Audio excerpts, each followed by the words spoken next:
Oke anak-anak, ketemu di video terakhir Miss untuk materi bumi dan alam semesta. Kali ini kita akan belajar tentang sumber daya alam yang dapat diperbarui. Sedikit review dari Miss bahwa sumber daya alam itu ada dua, yaitu sumber daya alam yang tidak dapat diperbarui dan sumber daya alam yang dapat diperbarui. Sumber daya alam yang tidak dapat diperbarui adalah sumber daya alam yang jika kita gunakan terus-menerus dapat habis, dan untuk mengadakan kembali membutuhkan waktu yang lama. Sumber daya alam yang tidak dapat diperbarui atau disebut sebagai bahan tambang dibagi menjadi dua, yaitu bahan tambang non-mineral dan bahan tambang mineral. Bahan tambang non-mineral itu yang berasal dari makhluk hidup yang terdiri dari gas bumi, minyak bumi, batu bara. Sedangkan yang mineral misalnya besi, aluminium, baja, tembaga, dan sebagainya. Kalau anak-anak ada yang lupa, anak-anak bisa lihat kembali video yang ketiga yang kemarin. Sedangkan yang sekarang ini Miss yang akan bahas adalah sumber daya alam yang dapat diperbarui, yaitu sumber daya alam yang jika kita gunakan terus-menerus tidak akan habis asalkan dilestarikan. Kita mulai dari udara. Udara harus kita lestarikan supaya kita masih bisa terus menghirup oksigen. Bagaimana cara melestarikan udara supaya tidak punya polusi, supaya tidak berpolusi? Adalah dengan banyak menanam pohon, karena pohon ini hasil dari fotosintesisnya menghasilkan oksigen, dan tumbuhan juga bisa menyerap karbon dioksida. Jadi karbon dioksida tidak terlalu banyak di dalam bumi kita. Kalau terlalu banyak di dalam bumi kita, dia akan merusak lapisan ozon, sehingga lapisan ozon tidak bisa menjadi filter buat bumi kita, nggak bisa menjadi penyaring untuk melindungi bumi kita dari panas atau sinar ultraviolet. Itu adalah udara. Nah, kemudian air, yang contoh yang kedua adalah air. Air juga tidak akan habis, sama seperti udara, tetapi yang perlu dilestarikan adalah kebersihannya. Anak-anak, air yang kita gunakan sehari-hari untuk mandi dalam rumah tangga itu sebenarnya yang kita sebut air ledeng atau pump, itu sebenarnya berasal dari air kali atau air sungai, dimana kemudian diolah, bukan dari air laut ya nak, dari air kali atau dari air sungai. Jadi rasanya tidak asin. Kita diolah oleh perusahaan air minum, oleh PAM yang kita sebut PDAM, kemudian baru disalurkan ke rumah-rumah untuk kehidupan, kelangsungan hidup sehari-hari.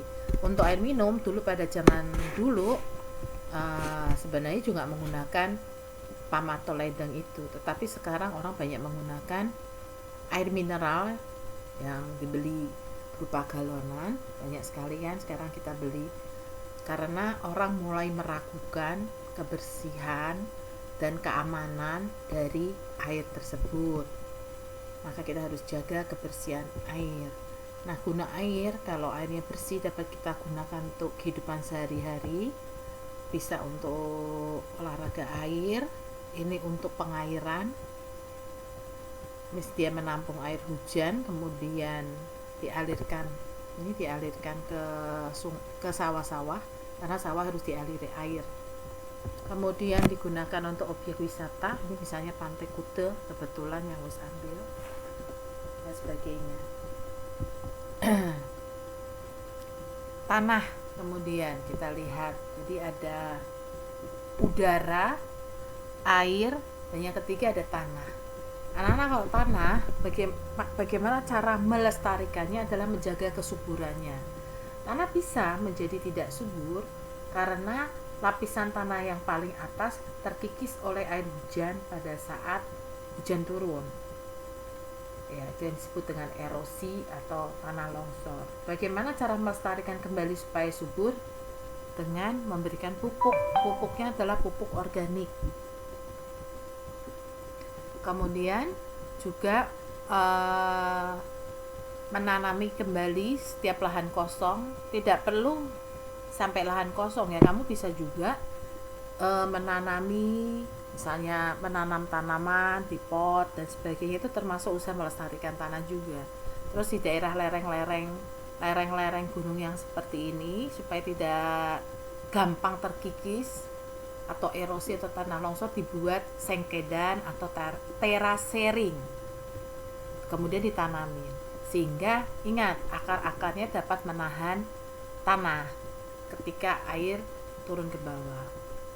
Berikutnya adalah ini yang tadi Miss bilang bahwa kelestarian tanah dapat dibantu dengan memberikan pupuk. Pupuk itu ada macam-macam. Nah, ada pupuk kompos ya, yang berasal dari daun-daun atau sampah organik. Kemudian ada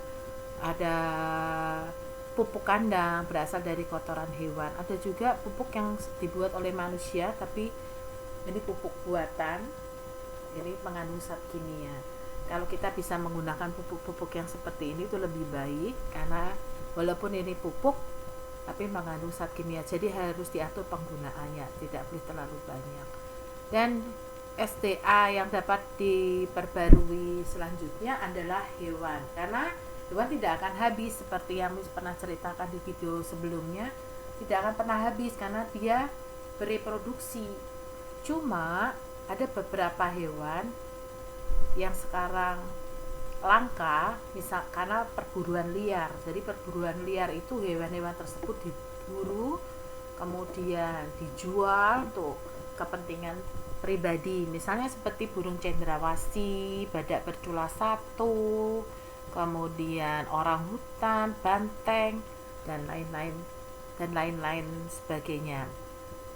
Nah, oleh karena itu, untuk mencegah kelangkaan hewan-hewan tersebut, maka pemerintah mengadakan gerakan Suaka Marga Satwa. Bagaimana caranya? Ada suatu kawasan atau daerah yang khusus untuk melindungi hewan-hewan langka tersebut. Jadi hewan langka tersebut akan dikembangbiakkan ya, supaya berkembang biak dengan banyak, yang kemudian akan dilepaskan ke hutan. Itu adalah Suaka Marga Satwa. Kemudian kalau yang terakhir adalah tumbuhan juga ada tumbuhan langka, misalnya anggrek bulan, bunga bangkai, Rafflesia arnoldi, dan sebagainya. Ini termasuk tumbuhan langka yang sudah jarang kita lihat. Nah, agar mereka tidak punah, agar tumbuhan-tumbuhan dan hewan tidak punah, kalau hewan tadi pemerintah mengadakan gerakan Suaka Marga Satwa, tapi kalau tumbuhan cagar alam. Jadi ini adalah kawasan atau wilayah yang khusus untuk membudidayakan atau mengembangbiakan tumbuhan-tumbuhan tersebut. Demikian anak-anak, sumber daya alam yang dapat diperbarui. Kemudian bagaimana kita menghemat sumber daya alam tersebut dengan cara pertama, seperti tadi air, kita bisa lakukan dengan cara tidak membuang sampah sembarangan. Saya tidak membuang di kali kok, misalnya saya tapi buang di jalanan, sama saja, berarti kamu membuang sampah tidak pada tempatnya. Jadi bagaimana caranya? Ya buang sampah di tempat sampah, mudah kan gitu. Kemudian yang kedua, hemat air. Jika tidak dipergunakan lagi, matikan air. Kemudian hemat listrik ya, matikan lampu yang tidak digunakan atau tidak dipakai. Kemudian melakukan gerakan reboisasi dan penghijauan. Apa bedanya reboisasi dan penghijauan? Kalau reboisasi itu gerakan menanam kembali hutan yang gundul. Dulu mungkin hutan, ada penebangan hutan secara liar, di mana manusia kemudian menebang pohon-pohon digunakan untuk alat-alat rumah tangga dan sebagainya, tetapi dibiarkan begitu saja, tidak ditanam kembali. Jadi bagaimana sebaiknya menebang hutan, karena kita juga masih membutuhkan hasil hutan yang berupa kayu, sebaiknya dengan sistem tebang pilih tanam. Tebang pilih itu berarti menebang pohon-pohon yang diameternya lebih dari 50 cm atau menebang pohon-pohon yang sudah tua. Kemudian itu namanya tebang pilih. Nah, sesudah ditebang pilih kemudian ditanam. Bagaimana kalau sudah terlanjur hutannya sudah gundul akibat tidak ada sistem tebang pilih tanam? Kita tanami kembali. Itu yang disebut dengan reboisasi. Sedangkan kalau penghijauan, menanami sejengkal tanah kosong. Sejengkal itu dalam arti bisa di dalam satu pot, bisa kamu punya taman kecil, itu ditanami pohon, berarti kamu sudah melakukan penghijauan. Dan itu yang disebut dengan gerakan go green. Go green menjadikan semuanya serba hijau supaya memproduksi oksigen lebih banyak daripada karbon dioksida.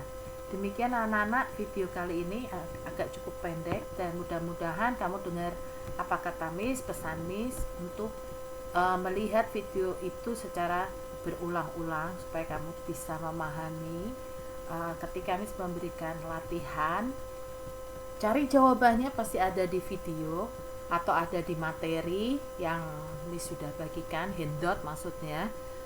Berusahalah untuk mengerjakan sendiri, jangan terlalu bergantung kepada orang tua, jangan merepotkan orang tua. Percaya kamu bisa. Jadi baca baik-baik. Terima kasih anak-anak sudah mendengarkan hari ini. Semangat belajar. Mudah-mudahan kita berdoa bersama-sama tiap malam semua supaya keadaan ini cepat berlalu. Miss juga sudah kangen dengan kalian kelas 5A, 5B, 5C, 5D. Oke anak-anak, bye.